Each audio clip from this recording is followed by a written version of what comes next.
Meaning of discrimination. Discrimination. Discrimination. Discrimination. Discrimination.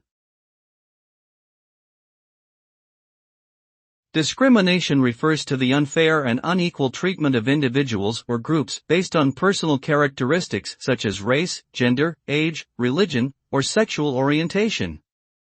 This can take the form of prejudice attitudes, actions or policies that exclude people from opportunities or resources that others enjoy.